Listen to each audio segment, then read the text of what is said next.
जानकारी। लेकिन इसके बीच क्या है मंडी का हाल, ये भी हम जानने की कोशिश कर रहे हैं, क्योंकि लॉकडाउन है, इसके चलते किसान भी परेशान हैं।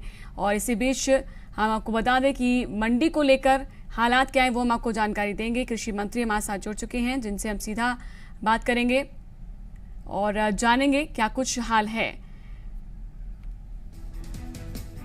तो आपको बता दें कि मंडी को लेकर हालात हम जानने की कोशिश करेंगे। जेपी दलाल जी हमारे साथ जुड़ चुके हैं। जेपी दलाल जी, स्वागत है आपका। लॉकडाउन की स्थिति में किसान के ऊपर सबसे ज्यादा इसका प्रभाव देखने को मिल रहा है। जी, किसान ये चाहता है कि उनकी मदद के लिए सरकार जो है आगे आती रहे और कोशिश भी की जा रही है। लेकिन अभी क्या और परिस्थितियां हो सकती है, मंडी का हाल क्या है, कैसे आप लोग सहायता करेंगे, हम जानना चाहेंगे।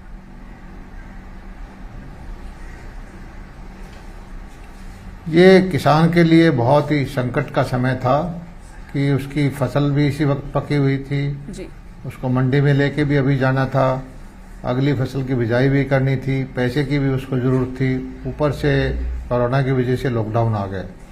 लेकिन हरियाणा सरकार ने इन सारी समस्याओं को देखते हुए किसान को बहुत सारी सुविधाएं दी हैं और संकट से निकालने की कोशिश की है। किसान सबसे पहले तो हमारे प्रधानमंत्री जी ने खेती बाड़ी के मशीनरी पे आवागमन पे रोक थी, वो हटा दी। खाद बीज की दुकानें खोली गई जी। हार्वेस्टर, रिपर, ट्रैक्टर की आवागमन पे कोई प्रतिबंध नहीं रहा। और धीरे धीरे करके फिर जो है सोशल डिस्टेंसिंग का पालन करने के लिए हरियाणा सरकार ने जो इस बार नीति बनाई कि मंडियों की संख्या बढ़ाई जी। गांव-गांव में हम मंडियां लेके गए, 3 गुना 4 गुना मंडियां ज्यादा चलाई और उसी का परिणाम है कि एक हफ्ते के अंदर ही आज तक हम 31 लाख मीट्रिक टन की प्रिक्वायरमेंट कर चुके हैं। गेहूं का मंडियों में पूरा एक तरह से गलत आ गया है जी। चैलेंज जरूर है कि अनलोडिंग की लेबर की समस्या है, लोडिंग की लेबर की समस्या है, लेकिन किसान को हम कोई दिक्कत नहीं होने दे रहे। किसान का पूरा उपज जो है हम खरीद रहे हैं जी। 3 लाख से ज्यादा मीट्रिक टन सरसों ले चुके हैं दक्षिण हरियाणा के जो क्षेत्र में पैदा होती है, और 31 लाख मीट्रिक टन का गेहूं ले चुके हैं। और इसी रफ्तार से अगर आई तो आने वाले 15 दिन में लगभग सारी जो है प्रिक्वायरमेंट की प्रक्रिया है पूरी हो जाएगी। और साथ साथ हमने किसान को पैसा देना शुरू कर दिया है। इसी महीने के अंदर अंदर किसान के खाते में हम लगभग 20,000 करोड़ रुपए डाल देंगे, जिससे उसको किसी तरह की अगली फसल के लिए खाद बीज या और जो उसको अपनी घरेलू जरूरत है उनकी समस्या ना आए जी। अब ऐसे में लॉकडाउन 2 चल रहा है और इस पार्ट 2 में स्थिति जो है सभी के सामने है, प्रदेश स्तर पर देखें तो। लेकिन क्या आर्थिक जो गतिविधियां हैं उसको लेकर अगर मैं आपसे सवाल करूं, आर्थिक संकट से जूझ रही जो प्रदेश है उसकी स्थिति में सुधार के लिए क्या कुछ सरकार करेगी? अब देखिए, अब तो आज के दिन तो भरोसा सिर्फ कृषि की अर्थव्यवस्था पे है। कृषि का काम जो है वो 100% चल रहा है। बाकी जो है सर्विस इंडस्ट्री है, होटल है, रेस्टोरेंट है, सिनेमा है, सारी एक्टिविटी जो ट्रांसपोर्टेशन है, बसेज है, रेलवे लाइन है, एयरलाइन है, सभी कुछ तो बंद है। और सरकारों को दिक्कत ये आ गई कि उनके पास जो रेवेन्यू के साधन थे सारे सूख चुके हैं, खर्चे पहले से ज्यादा बढ़ गए हैं।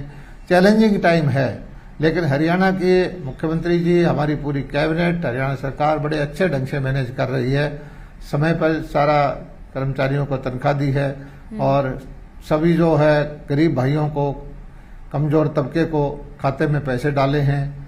अन्न का जो है बंटवारा किया है।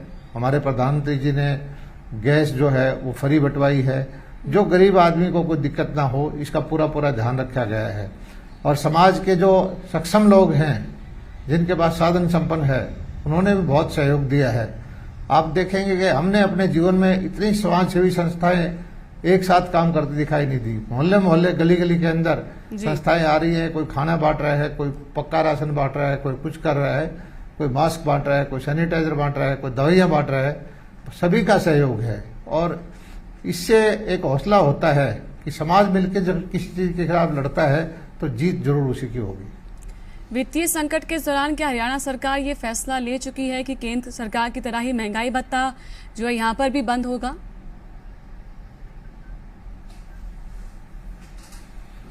ये छोटा सा वो है, हमारे जो कर्मचारियों के भी जो बढ़ना था उसी पे रोक लगाई है। आज के दिन जो उनको मिल रहा है उस पर किसी तरह की रोक नहीं है, लेकिन क्योंकि संकट के समय में हमारे कर्मचारी भाई भी इसको समझते हैं कि ये जो है इंक्रीज का टाइम नहीं है, इसमें तो जो जितने हमारे साधन हैं उसी में गुजारा करें।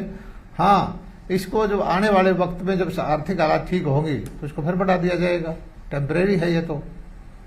जी, कोरोना रिलीफ फंड की बात करें तो सरकार के पास अच्छी खासी रकम आई है, करीब 200 करोड़ तक का जो है आंकड़ा दिखाया गया है, जो जानकारी है उसके अनुसार दान भी खूब आ रहा है। तो क्या अब जो खर्च है उस पर कम करने के बाद विचार किया जाएगा? वित्तीय भार से बचने के लिए प्रदेश सरकार क्या अब कुछ नई भर्तियां जो है उस पर भी रोक लगाने की तैयारी पर है?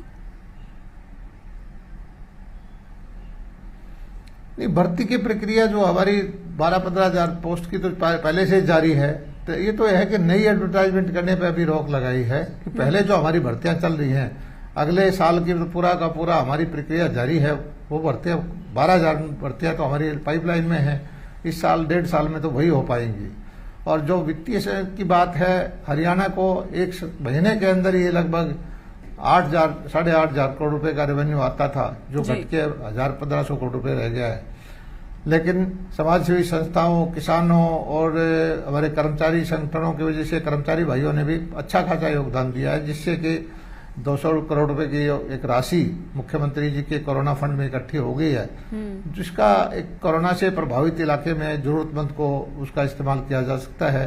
ये एक अच्छा काम किया है, समाज ने अच्छा योगदान दिया है। जी, तो ये महत्वपूर्ण जानकारी देते हुए आपको बता दें कृषि मंत्री, लेकिन खरीद को लेकर कुछ सवाल है। खरीद को लेकर मंडियों से क्या रिपोर्ट मिल रही है, ये भी आपसे जानना चाहेंगे। कई बड़े ऐसे नेता हैं जो बिना सोशल डिस्टेंसिंग का ख्याल रखते हुए मंडी में पहुंच रहे थे, क्या नियमों का पालन हो रहा है, आपको लग रहा है?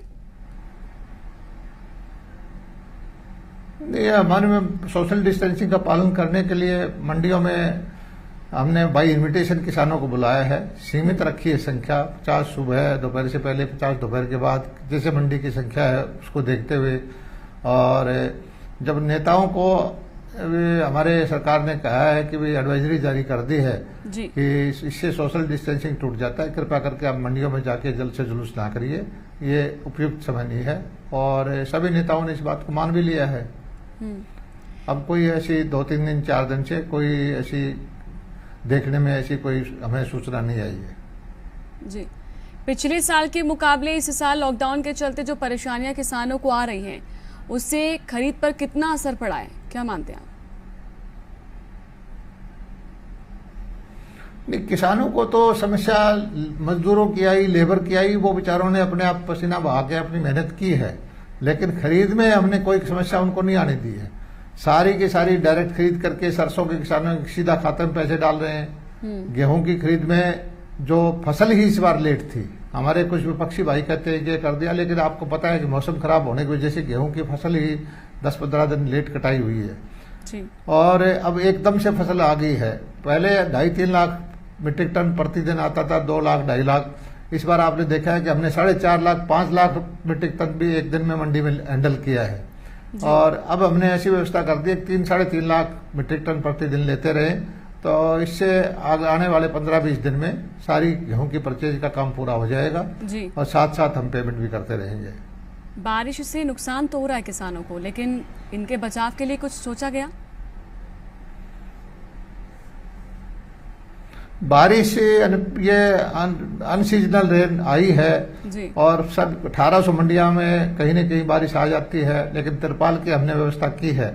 कुछ जगह ठीक है कि गेहूं भीग गया है, लेकिन वो गेहूं भीगा है हमारा है, उसको सुखा के हम ठीक करेंगे। किसान को किसी तरह का इसका नुकसान नहीं होने देंगे जी। मंडी में जो गेहूं आ जाता है वो हमारे विभाग का हो जाता है, हमारी सरकार का हो जाता है, किसान का नहीं रहता। शुक्रिया जेपी दलाल जी हमारे साथ जुड़ने के लिए और ये बातचीत करने के लिए। तो किसानों को लेकर क्या समस्या है, और इसको बता दें कि लगातार कोशिशें की जा रही है प्रदेश स्तर पर। खुद कृषि मंत्री ने कहा है और कहा कि किसानों को जितनी राहत दी जा सकती है वो दी जाएगी। इसी के लिए कोशिशें आगे की जा रही हैं और लगातार किसानों से भी बातचीत की जा रही है ताकि उनको ये बताया जा सके कि प्रदेश सरकार उनके साथ है।